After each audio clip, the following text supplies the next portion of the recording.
Hello friends, welcome back to the James Lawrence Allcott channel and the third part of our lovely little series about the players that are going to take over in 2022. It's in collaboration, of course, with the guys at Scouted Football. You guys know how much I love Scouted Football handbooks. They reveal the players that are going to change the world of football, and they've collaborated with us, and we're going to reveal another one today. That player is Antony from the Eredivisie. Before we get into the video, make sure you check out episodes 1 and 2. That's Florian Wirtz and Nico Schlotterbeck, and give those videos a like, and give this video a like as well. We've got a target for this one. 2K. Can we get 2,000 likes? It would massively help. We're trying to put that little bit of extra effort in, so please do consider liking the video if you do enjoy it. Antony is AFC Ajax's daring, dribbling, right-sided attacker whose early experiences of being coached at Sao Paulo would have been a lot more rudimentary to what he's had to do through the European academies, but he's adapted to the meticulousness of AFC Ajax in no time at all. The 21-year-old is a player that plays the game beautifully, but he's been able to iron out some of the inconsistencies and deficiencies that you often see in South American players. They're often quite raw, whilst retaining, of course, that undeniable spark that he has, that flair that makes him so magnetic to watch. Antony's upbringing is a mirror image of that often fetishized favela narrative surrounding Brazilian players. He's a Sao Paulo boy. He borrowed football boots from a shoe shop that his mother used to work at to take part in trials, and he was not sheltered from the realities of drug runners and criminals, as he said in a 2020 interview with The Guardian. Prior to making his move to Europe, Antony was at Sao Paulo in Brazil, but had to earn his stripes as a young player. The annual Copinha, which is a tournament that sees 120 youth clubs take part in Sao Paulo state. A competition Antony won in 2018, caught the eye of scouts, of course. The reason he caught the eye was he scored 4 goals and got 6 assists, including a semi-final hat-trick. Unsurprisingly, he was awarded player of the tournament. Ajax fended off interest from Borussia Dortmund and Chelsea. The allure of that pathway to the first team was too much for Antony. Their track record at developing young players, of course, as well. They've delivered on that promise, and Antony has delivered on his own unspoken vow to entertain. Despite the obvious geographical similarities David Neres and Antony share, the 21-year-old is in fact much closer to Hakim Ziyech than his fellow Brazilian. Antony picked up 8 goals and 7 assists in his first 1,000 minutes in Eredivisie. Taken to life brilliantly in the Netherlands when few had expected him to be so reliable, consistent and prolific.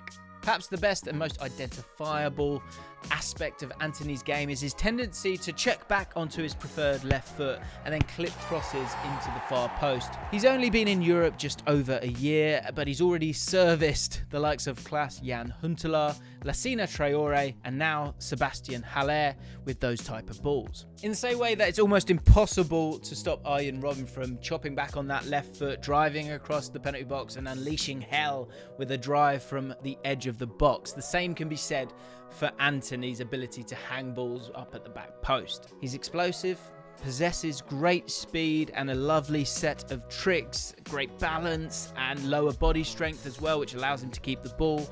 Unlike bulkier, more robust right wingers, he uses his size to his advantage. He's sort of skirting and weaving, ducking and diving past players and through pressure, and making those diagonal runs from the byline towards the penalty area. But unlike players of his type normally, he's unlikely to sort of race to the byline. As we said previously in the video, he's going to cut back, and he's very reliant on that left foot of his. Antony's shooting is excellent, but he also likes to have a shot from range, and so it's not a huge surprise that his goal scoring has dropped off slightly this season when you take into account the fact that he scored some absolute screamers from range last year, because XG generally always catches up with you. That doesn't mean he's not getting goal involvements though. He's made up for it with 4 assists in Ajax's 4 Champions League games this season, all wins by the way. Antony is a premium asset, and his next transfer is going to be to a Galactico type club, one of Europe's top clubs. They're all having a look at him right now, and I would imagine it would be for a substantial fee. Don't be surprised, it could even rival the record transfer fee for Ajax, which was 77.4 million for Frankie de Jong.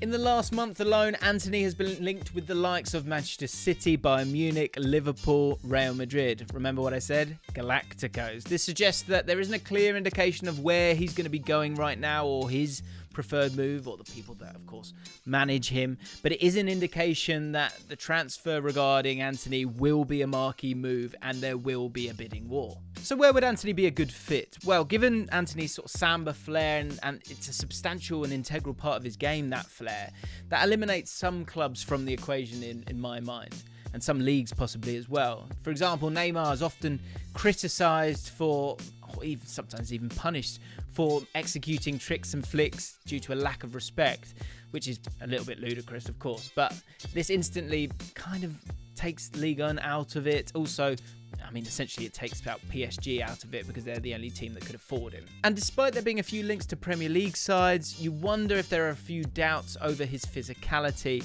and that slight physique that he has. It could hinder his effectiveness. A key example maybe of this is someone like Salah, who often relies on that upper body strength in advanced position to win ground duels. So, in the opinion of Scouted Football and myself as well, actually, Antony would be best suited for a move to La Liga. If you think of Neymar, and some of the best football that he played in his life was as part of MSN for Barcelona. If you think of the referees in La Liga, a little bit softer, and they'll give fouls for softer challenges, which would play into his hands as well. But I don't think it's Barcelona that he would suit, and I'm not sure they could afford him either. I think Real Madrid could be a really, really great move for him in terms of the balance in the side and his involvement in that team as well, the first team in particular. If you think of Vinicius Jr. on that left-hand side, Antony could be on that right side, and then Benzema through the middle. That's a really well-balanced front three. Of course, Real Madrid want Mbappe at the moment. That could make it difficult for this transfer to happen. But at the same time, although Vinicius Jr.'s form has been electric this season, could it well be that Vinicius Jr. makes way, Mbappe goes onto that left-hand side or by the side of Benzema, and you could still find a place for someone like Antony at Real Madrid?